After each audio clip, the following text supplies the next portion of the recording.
Alright folks, back to range day 2 with Rick of All American Safety. Today we're going to do outside the waistband work. I'll be testing out comp versus non-comp my Glock 17 Gen 3 with an Agency Arms 417 single port compensator. And after this, I'll be swapping to this a standard non-comp barrel to test the side-by-side. We'll do a little bit of high-speed and slow-mo video footage. Essentially, we'll be using 115 grain FMJ ammo and Supervel 124 grain. Supposedly the Supervel stuff runs a little bit hotter, so we'll see what happens. So dark green is the 115 and 124 is in the light green. So we'll see what happens from there, and we'll see you out on the range. Thanks, Rick.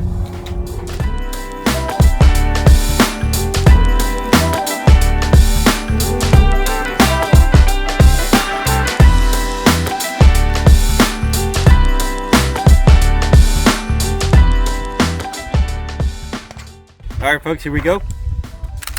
115, we're gonna do 5 rounds slow and 5 rounds fast. And we'll see if it makes a difference with 115 starting off first. 115.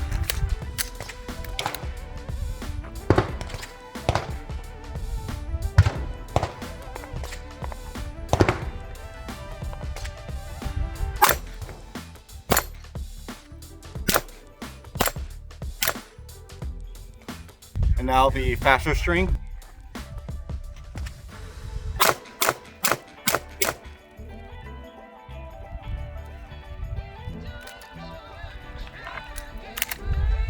Okay, now 124.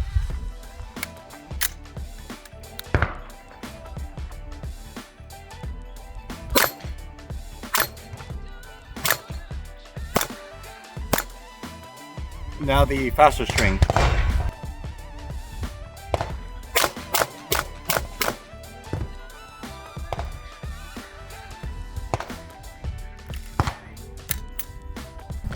Alright folks, we swapped the barrel out now to my S3F 17 non-comp barrel, and we'll see what happens. Same thing before, 115 grain at first, and swapping to the Supervel 124s after that. So 5 rounds, slow fire, 5 rounds, faster rate of fire on both. Okay, 115.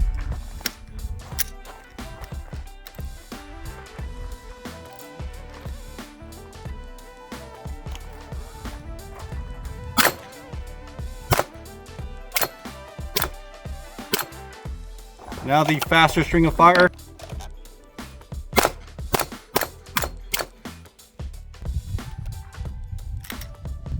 .124.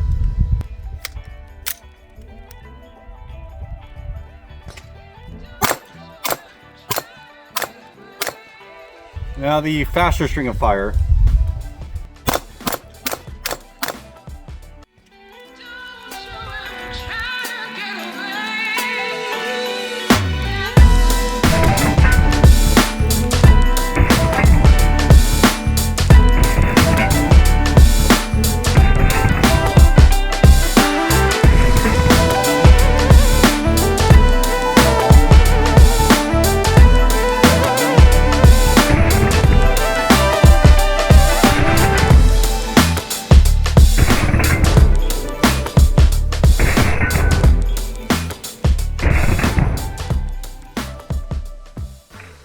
There you have it folks, that's the range footage from the experiment testing comp versus non-comp on my Glock 17 Gen 3, which is here. And again, once again, it's using the Agency Arms single port 417 compensator. I did move my front sight over to the comp to see if that helps tracking. I turned off my red dot to try out the iron sights to see if I can track a little bit faster. And I had to get used to it a little bit, and it took a little bit of time, if you will. So I ended up shooting a little bit high as I was so used to pulling the pistol down a little bit more so than with the comp.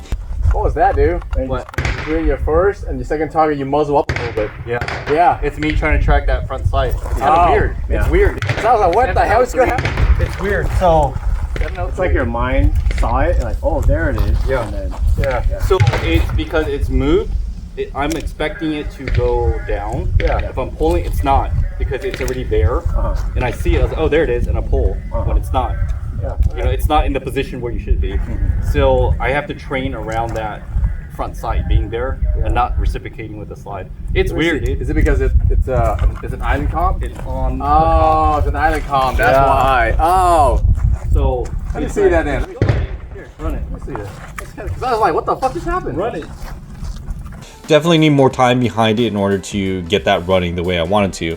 So what they did was they provided you, or rather I ordered the little extra piece here from Agency Arms in order to keep my front sight hole rather protected while I'm using the front sight here. I might swap it back later. I don't know yet. Time will tell. I'm using Agency Arms. I believe this is their midline Glock 17 barrel for Strategicon RMR on a ZEV slide. The frame is basically a modified Gen 3. I am using a Timney Enhanced Feel shoe trigger, and for those of you who've watched my Timney Alpha series video, which I will link up in the corner, you know that I've had problems with their actual Alpha kit itself, and through that process the warranty was I asked to exchange it for 2 different Enhanced Feel shoes, one for the Gen 5 and one for the Gen 3, which you see here. So far so good. I've attached it to my factory Gen 3 trigger bar and haven't had any problems. I think the trigger feels good, or rather the shoe feels good, and it works well with the factory trigger. So if that's an alternative for you just don't like the factory Glock shoe, then give it a go, unless there are alternatives out there for you that you might like better. There is a Rainier Arms Mars safety, and that's an ambidextrous magazine release button. You can see here, I can hit with my right index finger, or if I was a lefty, I would hit it with my thumb essentially, and well, if I could reach it, if I could hit it with my thumb and it'll come out from there. Everything else for the most part is pretty much stock. There is a Streamlight TLR1 to kind of help with the, well, so I can use it at night, but also to kind of add a little bit of weight to the front to help with recoil. Now, note that I did keep the frame identical, and actually everything identical except for the barrel and the lack of comp when I swapped it over to the other barrel, just to be able to keep everything consistent. The only other thing is that the front sight was gone when I swapped it back to the regular 17 barrel, obviously because it was moved onto the comp itself.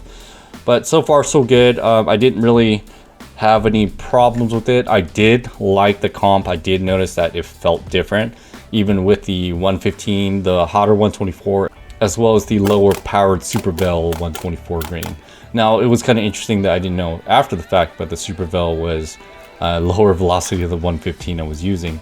Now, segueing from there, we did test additional hotter 124 grain 9mm ammo. That was a SNB, cellular and bellet, 124 grain. That's 1181 feet per second. And also the Norma 124 grain, which is also advertised at 1181 feet per second. And I did notice that those were still a little bit more stout than the 124, as well as the 115 grain PMC Bronze ammo that I was using. But they were very manageable and still shot fairly flat. So basically the question boils down to, did the comp make a difference? I'd say so. I think it did. Comparing just feel at the range itself, as well as reviewing the footage after the fact, I think it did make a difference. But I probably need to tune the recoil spring assembly as well as the specific ammunition that I would want to use to gain the full benefit out of the comp. But currently right now, I'm not really willing to invest all that time and research to do that. One of the goals behind this original test was to test it with all OEM components for the most part, in order to give a static base platform to build off of, at least to provide y'all with information that you can use to make decisions for yourselves. If you want to tune it, then tune it for yourselves. But for me, I'm only testing for OEM. And another reason is because I have a lot of OEM spare parts, and well, I got to use those before I move on to something else, right? Now, I did notice that with some of the lighter ammunition, considering that the consistencies of range ammo is not going to be 100% across the board, I did notice that sometimes I had failures to feed, where the slide didn't seem to have enough energy to fully push the slide forward and fully insert a round. So you would kind of see a hang up at the feed ramp. Now, we did go ahead and take it apart and re-lubricate and to see if that helped anything. It did a little bit, but there was still eventually another hang up at some point.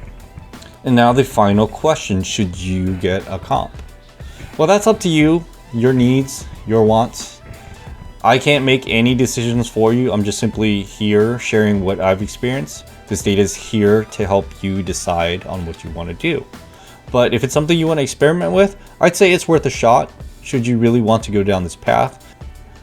Just understand that it can be cost prohibitive to go into this realm, especially with the raw components themselves, as well as tuning and finding the specific ammunition that works best for you. A lot of folks end up reloading just to find the perfect round for their specific setup. And that's up to you if you want to go down that rabbit hole or not. Or you can just be like me, just run it with OEM components and just be happy with whatever improvement you can get out of your system. Now, this is just one comp out of the various different comps that are out there. So, do your research and find the one that you think suits you the best, and then go from there. That's it for this video covering my experimentation using comp versus non-comp on my Glock 17 Gen 3. Please do comment below, let me know what you thought of the video, if you have any advice or if you have any questions, and I'll do my best to answer. Do like the video and share with anybody who you think it can help. Check out the video description down below for discount codes for my friends in the industry. That's all for today. Thanks again for watching, folks. We'll see you in the next video. Bunny Operator signing out.